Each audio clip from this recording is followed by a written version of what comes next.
శ్రీ గురుభ్యో నమ. అందరికీ భోగి పండుగ మరియు సంక్రాంతి పర్వదిన శుభాకాంక్షలు, పరమాత్మ యొక్క శుభాశీస్సులు అందరికీ ఉండాలి అని కోరుకుంటూ, సంక్రాంతి పర్వదిన విశేషాల్లో ఈ సంవత్సరం చాలామంది అడుగుతున్నటువంటి ఒక విశేషం ఏమిటంటే,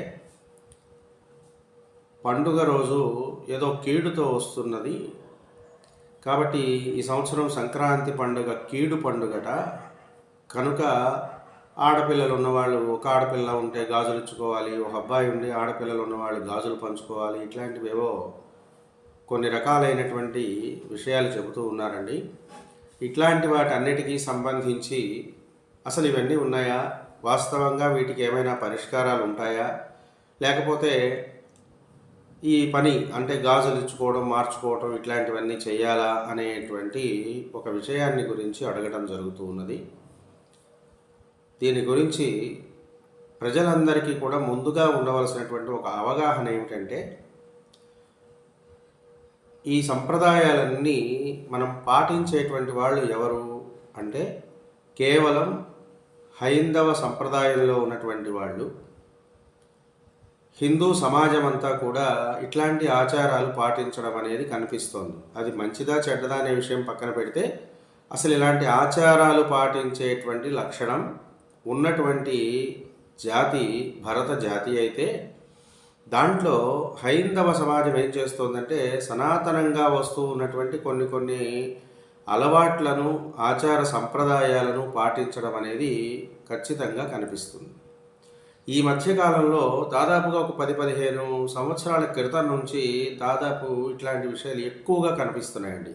ప్రతి సంవత్సరము సంక్రాంతి పండుగ కానీ, ఉగాది పండుగ కానీ, ఏదో ఒక పండుగ ఆధారం చేసుకొని ఆ పండుగని జనమందరూ కూడా సరి అయినటువంటి మనస్సుతో చేసుకోకుండా ఏదో ఒక రకమైన ఆందోళనాత్మకంగా ఆ పండుగ దినాన్ని వాళ్ళు జరుపుకునేలాగా మానసికమైనటువంటి ఒక ఆందోళనకరమైన వాతావరణాన్ని సృష్టిస్తున్నారు సమాజంలో. ఇది ఎవరు సృష్టిస్తారు అంటే, ఇట్లాంటి విషయాలన్నీ చెప్పేది బ్రాహ్మణులే కనుక ఆ బ్రాహ్మణులే ఇట్లాంటివన్నీ చెబుతున్నారు, సమాజాన్ని నాశనం చేస్తున్నారని బ్రాహ్మణ వ్యతిరేక వర్గం అనేటువంటిది ఒకటి సమాజంలో ఉన్నదండి. ఈ ఉన్నటువంటి సమాజం ఏం చేస్తుందంటే, బ్రాహ్మణుల వంక పెట్టి వాళ్ళు ఇట్లాంటి విషయాలన్నీ ఎక్కడో ఒక చోట ఏ మూల నుంచో ఒక మూల నుంచి ప్రారంభం చేసి దాన్ని ప్రచారం చేస్తారు. వాస్తవంగా హైందవ సమాజానికి సంబంధించి ఎక్కడా కూడా ధర్మశాస్త్రాది విశేషాలతో, సప్రామాణికమైనటువంటి విషయాలతో మాత్రమే ఏదైనా ఒక ఆచారం కానీ సంప్రదాయం కానీ ఉండడం జరుగుతుంది. అలా ఉన్నటువంటి ప్రతి ఆచారానికి ఒక సైంటిఫిక్ రీజన్ కూడా ఉంటుందండి. ఏదేదో ధర్మాలు చెప్పాయి, శాస్త్రాలు చెప్పాయి, అక్కడుంది ఇక్కడుంది అని చెప్పడం కాదు. శాస్త్రం అంటే ఏమిటి? ఏదైనా సరే ఒక విషయాన్ని శాసించేదాన్ని శాస్త్రము అంటారు. భౌతిక శాస్త్రము, రసాయన శాస్త్రము, ఇవి సైన్స్ అని మీరు చెప్పుకుంటున్నారు కదా. రసాయన శాస్త్రం అంటే ఏం చేస్తుంది? ఏ రసాయనం ఎలాంటి ప్రయోజనాన్ని ఇస్తుందో చెబుతుంది.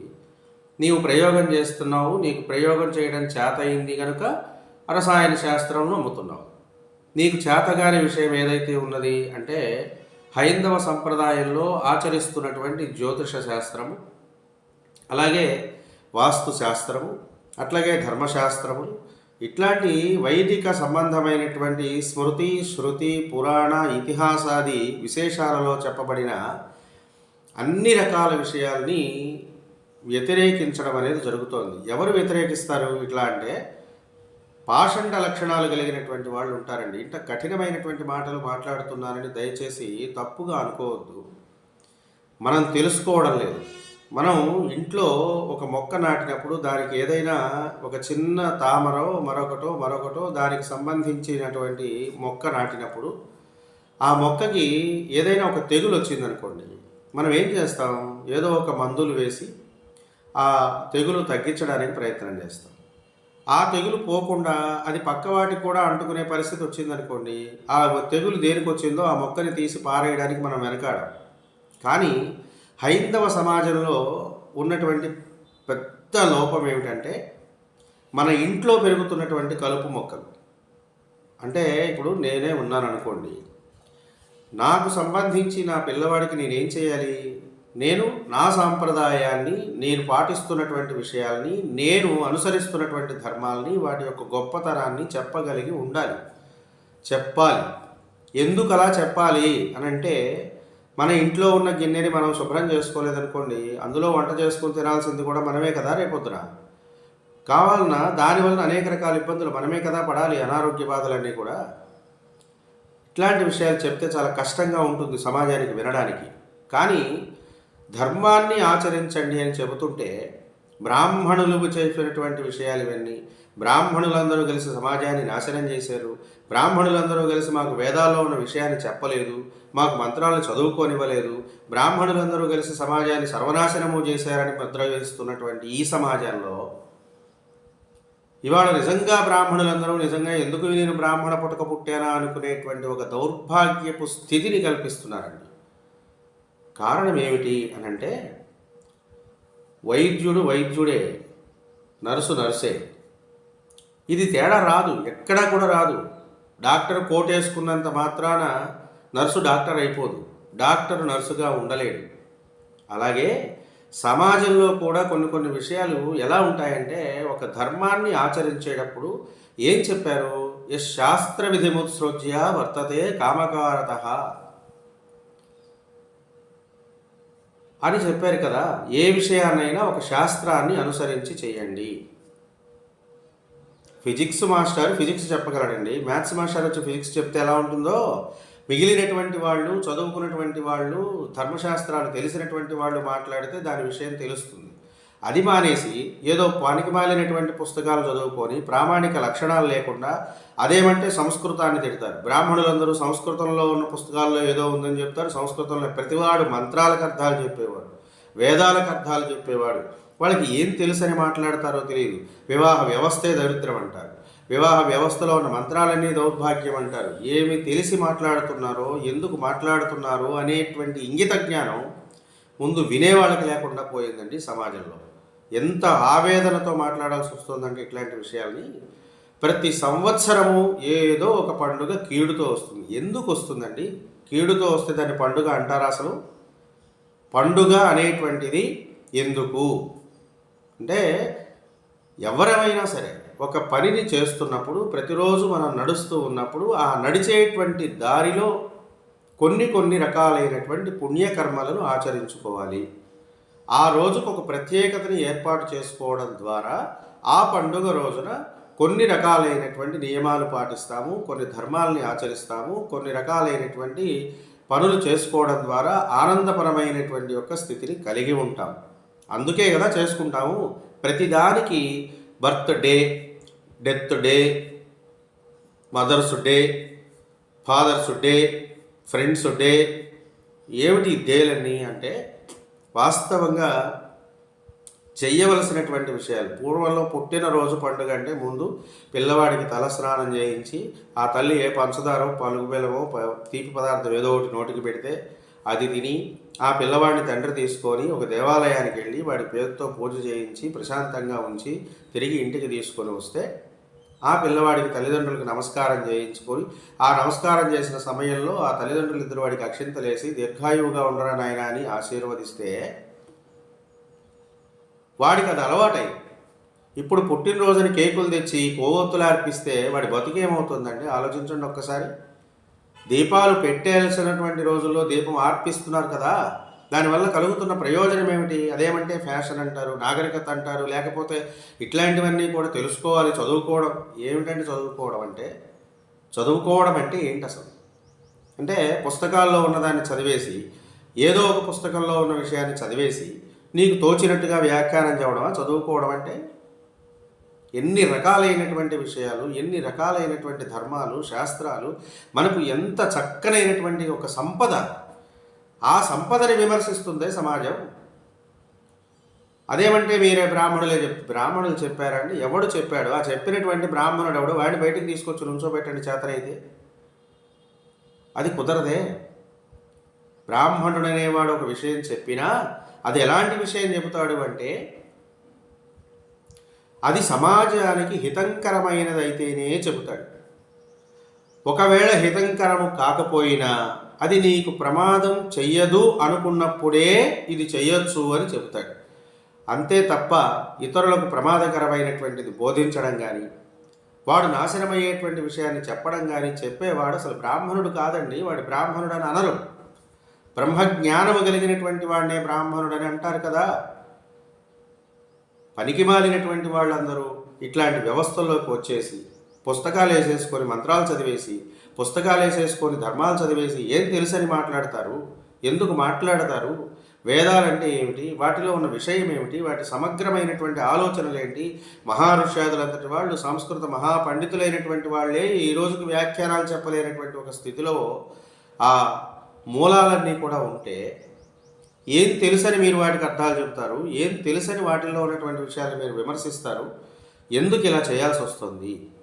ఒక్కసారి హైందవ సమాజం వెనక్కి తిరిగి ఆలోచించుకోవాలి. లేకపోతే ఇప్పటికే అనేక రకాలుగా వ్యవస్థలని నాశనమైపోతున్నాయి. ఇతర మతాలు వద్దని, ఇతర మతాలని విమర్శించడం అని నేను చెప్పనండి.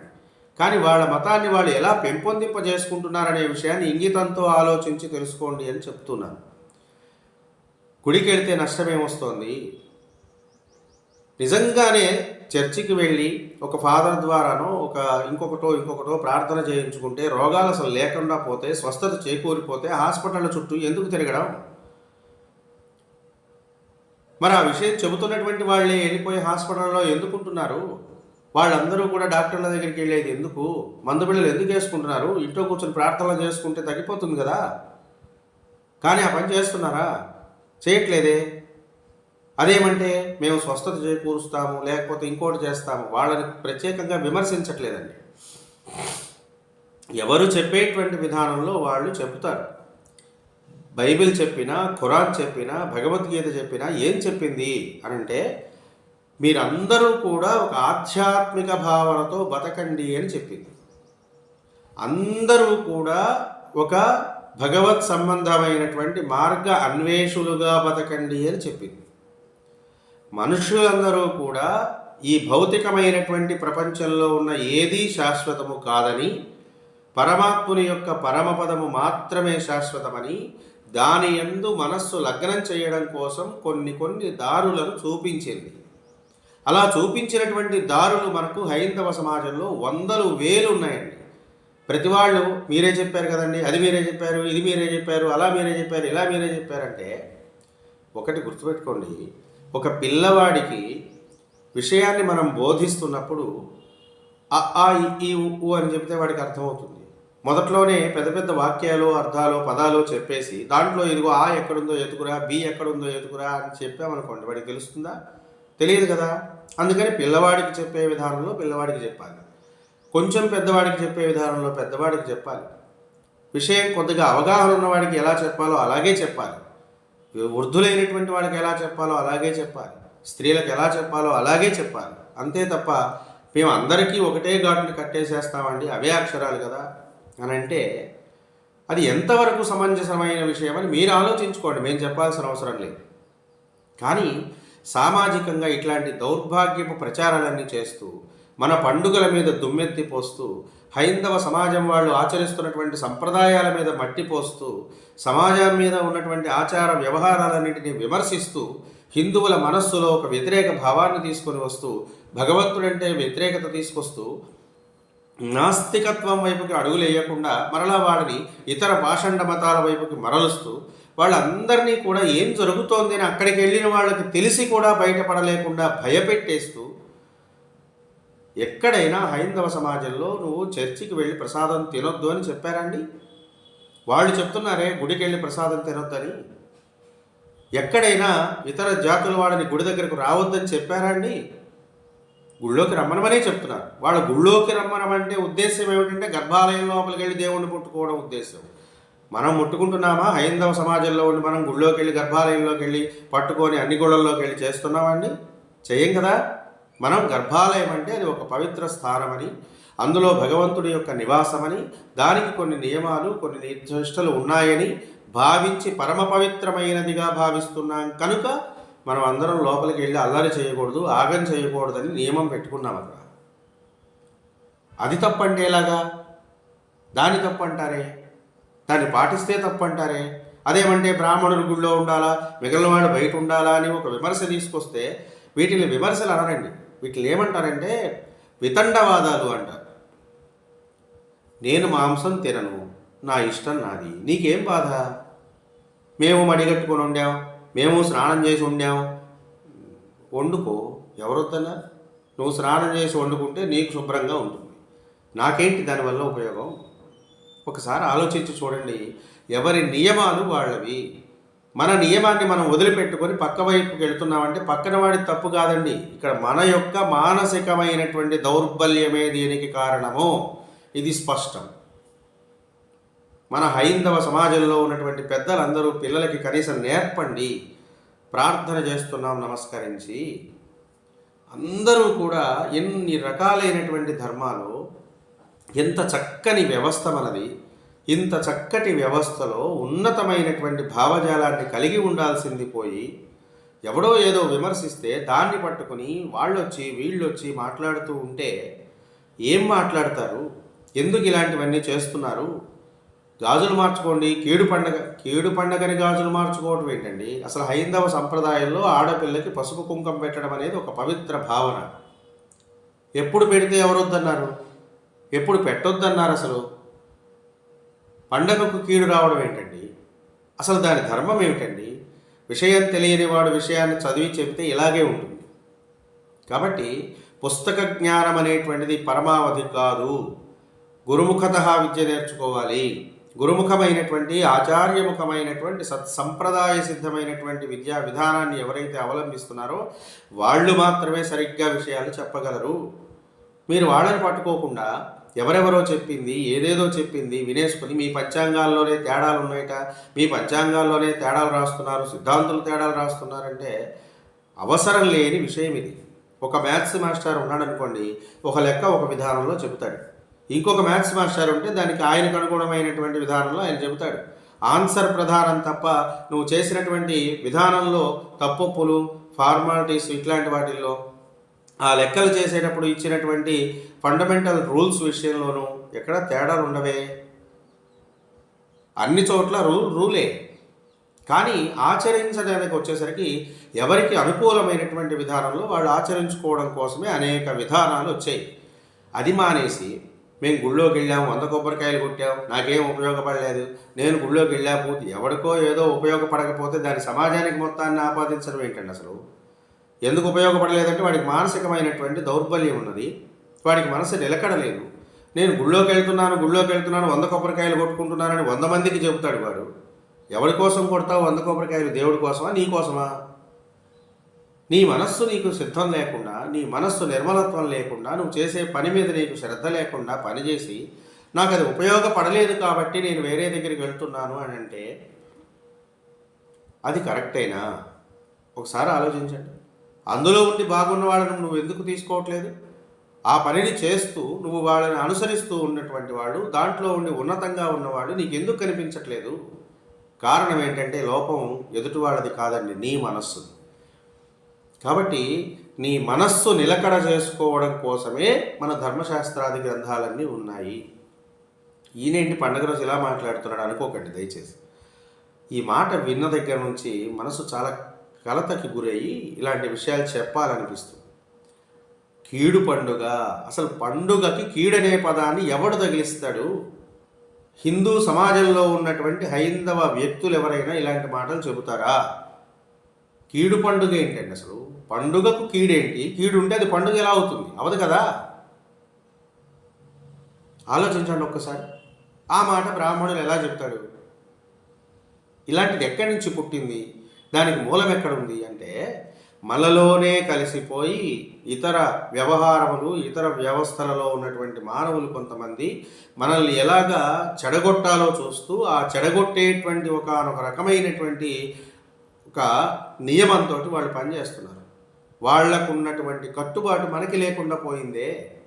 ఒక్కసారి ఆలోచించండి. హైందవ సమాజాన్ని మనం అందరం కూడా కాపాడుకోవాల్సిన బాధ్యత మన మీద ఉన్నదండి. లేకపోతే ఏమిటి ఈ విషయము? ఎందుకు ఇలాగా అని అంటే, మనం కింద నుంచి పైకి అనేక రకాలైనటువంటి జన్మలు ఎత్తుతూ పైదాకా వచ్చామండి. ఇలా ఉన్నతంగా ఉన్నామంటే దానికి కారణం ఏమిటంటే, కింది మెట్టు నుంచి ఎక్కుతూ వస్తేనే పై మెట్టుకు చేరుతాం. అది గుర్తుపెట్టుకోండి. కింది మెట్టు ఎక్కకుండా దాని మీద కాలు పెట్టకుండా రెండో మెట్టు మూడో మెట్టు మీద డైరెక్ట్గా కాలు పెట్టి పైకి ఎక్కలేం. మనం ఎప్పుడు కూడా ఎక్కలేం. మనం కూడా శ్రామిక జీవనాన్ని పొందాం. ఆ తర్వాత శ్రామిక జీవనం నుండి దాన్ని పరిపాలించేటువంటి జన్మను పొందాం. ఆ తర్వాత అనేక రకాల వ్యాపారాలు చేసేటువంటి జన్మలు పొందాం. ఆ తర్వాత ఉన్నతమైనటువంటి బ్రాహ్మణులుగా పుట్టాం. బ్రాహ్మణుడు అంటే ఎవరో కాదు, ఇవన్నీ అనుభవించి అనుభవించి అనుభవించి అనుభవించి చివరి స్థాయికి వచ్చిన వాడే బ్రాహ్మణుడు. నీకు కూడా ఒకానొక సందర్భంలో బ్రాహ్మణ జన్మ వస్తుంది. ఎప్పుడు? పొందినటువంటి జన్మని సార్థకం చేసుకున్నప్పుడు. అంతేగాని నువ్వు పంచగట్టేసుకొని పిలక పెట్టేసుకొని బొట్టు పెట్టేసుకొని ఏదో 4 మాటలు బ్రాహ్మణులాగా మాట్లాడినంత మాత్రాన బ్రాహ్మణుడు కాదండి. తులసి మొక్క తులసి మొక్కే, గంజాయి మొక్క గంజాయి మొక్కే. ఎంత కాదనుకున్నా ఇది నిజం. నువ్వు నమ్మకపోయినా అది నిజం. కాబట్టి దయచేసి ఇట్లాంటి విషయాలను నమ్మకండి. పండగలకు కీడులు ఉండవు. మరి పంచాంగంలో రాసింది ఏంటండి? అది అడగండి, దానికి సందర్భం ఉంటుంది, చెప్తాం. అంతేగాని కీడు పండుగ, గాజులు పంచుకోండి అంటారు. ఒకప్పుడు ఒక అబ్బాయి ఉన్న వాళ్ళందరూ కూడా ఆంజనేయ స్వామి గుళ్ళోకి వెళ్ళాలట, కొబ్బరికాయ కొట్టేసి తిరిగి చూడకుండా వచ్చేయాలట అని కొబ్బరికాయ తిరిగి చూడకుండా కొడితే ఆంజనేయ స్వామి ముక్కులు లేచిపోయిన సందర్భాలు ఎన్నో ఉన్నాయి. ఎందుకు ఇలాంటివన్నీ నమ్ముతారు? ఎందుకు ఇట్లాంటి వాటి ఎందుకు పరిగెత్తుతారు? ఎందుకు ఇలాంటివంటే భయపడిపోతున్నారు? ఒక సంవత్సరం వెండి గ్లాసులు పంచమంటారు, ఓ సంవత్సరం చీరలు పంచమంటారు, ఓ సంవత్సరం కొబ్బరికాయలు కొట్టండి అంటారు, ఓ సంవత్సరం గాజులు పంచుకోండి అంటారు. రాబోయే రోజుల్లో ఒకే తమ్ముడు ఉంటే ఒకే అక్క ఉంటే వాళ్ళని చంపేయండి అని కూడా చెబుతారు. ఇదే సామాజిక వ్యవస్థ. దీన్నాంటి సమసమాజ స్థాపనం అంటాం. ఇట్లాంటి పనులు దయచేసి చేయకండి. ఇలాంటి విషయాల్ని నమ్మకండి. ఇట్లాంటివి నమ్మే వాళ్ళందరికీ చెయ్యెత్తి మొక్కుతాము. దయచేసి ఇట్లాంటి వాటి వెంట పరిగెత్తకండి. ఇక అసలు విషయానికి వద్దాం. కీడు పండుగ కాదండి. మన సమాజంలో గ్రహస్థితులను మనం నమ్మి నడుస్తాం కనుక పంచాంగంలో సంక్రాంతి పురుషుని యొక్క ప్రయాణాన్ని గురించి చెప్పబడుతుంది. సంక్రాంతి పురుషుడంటే సూర్యుడే. వాస్తవంగా సూర్యగమనాన్ని బట్టి సంక్రమణము జరుగుతుంది. సూర్యుడు ప్రతి నెలలోనూ కూడా ఒక రాశి నుండి మరొక రాశిలోకి మారుతూ ఉంటాడు.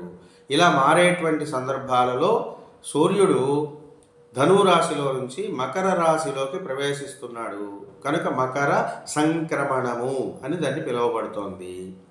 సూర్యుడు ధనురాశిలో నుంచి మకర రాశిలోకి ప్రవేశిస్తున్నాడు. ఆ ప్రవేశించేటప్పుడు ఈ సూర్యుడు ఎలా ఉన్నాడో చెప్తున్నాడు. ఏ ముఖంగా వెళుతున్నాడో చెప్తున్నాడు. ఏ వాహనం మీద వెళ్ళాడో చెప్పాడు. ఏ ఆహారాన్ని తింటూ వెళ్ళాడో చెప్పాడు. ఏ రకమైనటువంటి నేత్రములు కలిగి ఉన్నాడో చెప్పాడు. ఏ విధమైనటువంటి చెవులు కలిగి ఉన్నాడో చెప్పాడు. ఏ విధంగా ఆయన చేతులు కాళ్ళు విన్యాసాలు ఉన్నాయో చెప్పాడు. అలా చెబుతూ ఇదిగో ఈ మనిషి ఇలా ఉండడం వలన ఇదిగో ఇలాంటి ఒక ప్రమాదం జరగవచ్చు, ఇలాంటి ఒక ప్రమోదం జరగవచ్చు, ఇదిగో ఇలాంటి ఒక మంచి ప్రయోజనం కలగవచ్చు అని మనకు ధర్మశాస్త్రాలు చెప్పేవి. ఎలాగంటే అలా చెప్తారంటే మురుగ్గాల దగ్గర కూర్చుని తింటే దోమలు వచ్చి దాంట్లో పడితే రోగాలు వస్తాయి, అది చెప్పడం తప్ప కాదు కదా. అట్లాగే సంక్రాంతి పురుషుడి యొక్క లక్షణాన్ని బట్టి ఇదిగో ఇది ఇలా ఉంటుంది, ఇదిగో ఇది ఇలా ఉంటుంది, ఇది ఇలా ఉంటుంది అని మన వాళ్ళు చెప్పారు. జాగ్రత్త పడమని, ఇబ్బంది పడకుండా ఉండడం కోసం. అవి దేనికి సంబంధించి అంటే లోక వ్యవహారమైనటువంటి సంబంధమైన విషయాల గురించి, పరిపాలనా సంబంధమైన విషయాలు, పంటలు సస్యములు మొదలైనటువంటి వాటి విషయాలు, అట్లాగే పాడి పరిశ్రమలు ఇలాంటి వాటి విషయాలు, ప్రాకృతికమైనటువంటి విషయాలలో కలిగేటువంటి నష్టాలు కానీ, ప్రాకృతికమైనటువంటి విషయాలకు జరిగేటువంటి కొన్ని ఇబ్బందులు కానీ సంక్రాంతి పురుషుని యొక్క లక్షణాన్ని బట్టి సూచించబడుతుంది. పరచక్ర భయం కలగవచ్చు, స్వచక్ర భయం కలగవచ్చు, ఇతర దేశాల నుంచి మనకు అనేక రకాలైన యుద్ధాలు కలగవచ్చు, మన రాష్ట్రంలో అంతర్యుద్ధాలు కలగవచ్చు. ఇట్లాంటి ప్రయోజనాలు కలుగుతాయి, దానివల్ల నష్టాలు కలుగుతాయి. అలాంటి విషయాల్ని చెప్పబడ్డాయే ధర్మశాస్త్రాల్లో తప్ప ఎక్కడ ఒక అబ్బాయి ఉంటే గాజులు వేసుకోండి, ఒక అమ్మాయి ఉంటే గాజులు పంచుకోండి, ఇట్లాంటి దౌర్భాగ్యపు విషయాలు ఎక్కడా కూడా చెప్పరండి. అసలు ఇవన్నీ కూడా అప్రామాణికములు, గుర్తుపెట్టుకోండి. ఎవడు చెబుతాడండి ఇట్లాంటి విషయాలంటే? గాజులంటే ఏవో తెలియని వాడు చెబుతాడు. గాజుల వ్యాపారం, వాడికి వ్యాపారం సరిగ్గా జరగట్లేదని వాడిని ఎత్తినేస్తారు పాపం అనవసరంగా. అది కాదండి. ఇట్లాంటివి వ్యతిరేక భావాలు ఎవరు కలిగిస్తారంటే, సమాజంలో ఎక్కడో ఒక చోట ఒక చిచ్చు రేపుతారు, అది మండుతూ ఉంటుంది. ఆ మండినటువంటి చిచ్చు కాస్త చివరికి పొగలాగా మరి సమాజం అంతటిని కప్పేసేదాకా మన సమాజానికి తెలియకపోతే చివరికి మిగిలేది బూడిదే, గుర్తుపెట్టుకోండి. కాబట్టి ప్రతి వాళ్ళు కూడా ఉన్నంతలో మన ధర్మాన్ని మనం పాటిద్దాం, మన పిల్లల చేత మన ధర్మాల్ని ఆచరింపచేద్దాం, మన పిల్లలకు కొన్నైనా ధర్మసూత్రాలు నేర్పుతాం. సంక్రాంతి పండుగ తలస్నానం చేయించండి. అసలు ఇంటిలో అరిసెలు వండుకుంటున్నారే తప్ప పిల్లలు కూర్చొని చక్కగా ఒక చోట కూర్చొని అరిసెలు తింటూ మాట్లాడుకునే సందర్భాలు ఉన్నాయండి? ఇది కూడా మరీ దారుణంగా కొట్లలోకి వెళ్ళిపోయి 1 కిలో అరిసెలు కొనుక్కొచ్చుకుని తినే రోజులకు వచ్చేసాము. ఇదే పండుగ వాతావరణం అంటే? పండుగలో పిండి వంటలు చేసుకోవడం, పండుగకి ఇంటికి అందరినీ పిలుచుకోవడం, అందరం కలిసిమెలిసి ఒకసారి సంతోషంగా కలుసుకుని ఉండడం, ఇల్లంతా శుభ్రం చేసుకోవడం, ఇట్లాంటివి చేస్తూ వాటితో పాటు తలస్నానం చేసి దేవాలయాలకు వెళ్ళి, విష్ణు దేవాలయం, శివాలయం, మనకున్నటువంటి ఏదో ఒక ఆలయానికి వెళ్ళి దర్శనం చేసుకోవడం, అర్చన చేయించుకోవడం, ప్రసాదాన్ని స్వీకరించడం, ఇది కదా మన ధర్మం. ఇది మానేసి కీడుతో వస్తోందని భయపడిపోయి ఇల్లు కూడా చిమ్ముకోకుండా పాచిముఖాలు కొట్టేసుకుని ఇట్లాగాంటి మనం జీవించాల్సినటువంటి విధానం ఇది. ఒకసారి ఆలోచించి దయచేసి ఇట్లాంటి అపోహలన్నీ నమ్మకండి. ఇట్లాంటి వాటి వలన ప్రమాదాలు రావు. జరిగేటువంటి ప్రమాదాలు వేరుగా ఉంటాయి. అసలు జరిగే వాటి మీదకి మనస్సు మళ్ళకుండా చేయడానికి ఇట్లాంటివన్నీ కూడా సృష్టించబడుతున్నాయి సమాజంలో. కాబట్టి ఎవ్వరూ కూడా ఇలాంటి వాటికి భయపడిపోయి ఏదేదో జరుగుతుందని ఊహించుకోవద్దు. ఆడపిల్లలు ఉంటే చక్కగా ఇంటికి పిలవండి, పసుపు కుంకుమ పెట్టండి, గాజులు ఇవ్వండి, బొట్టులు ఇవ్వండి, బంగారం ఇవ్వండి, మీ ఇష్టం వచ్చినంత పెట్టి పంపించండి, తప్పులేదే. అది మానేసి పండగ కీడుది కాబట్టి అంటే ఈ కీడు వాళ్ళకి అప్పు చెప్తారా? లేకపోతే ఎవరండి చెప్తారు ఇట్లాంటి మాటలన్నీ? లేకపోతే గాజులు పగిలిపోతాయిట, లేకపోతే దీర్ఘ సుమంగళిత్వం పోతుందిట, లేకపోతే వాళ్ళకు ఉన్నటువంటి ఒకే ఒక తమ్ముడికో అన్నయ్యకో ప్రమాదం వస్తుందిట. ఇట్లాంటివన్నీ ఎవ్వరూ చెప్పరండి. ధర్మశాస్త్రాలలో ఇలాంటివి ఉండవు. కాబట్టి ఎవరు దయచేసి ఇలాంటివి నమ్మకండి. సంతోషంగా పండుగ చేసుకోండి, హాయిగా భగవద్ ఆరాధన చేసుకోండి, నలుగురు కలిసిమెలిసి జీవించండి. ఉన్నతమైనటువంటి జీవనపు విలువలు కలిగినటువంటి హైందవ సమాజానికి వన్నె తెచ్చేలాగా ప్రయత్నం చేస్తూ మీరు ఈ రోజున భోగి మంటలలో ఉన్నటువంటి ఆ స్థితిని తెలుసుకోండి.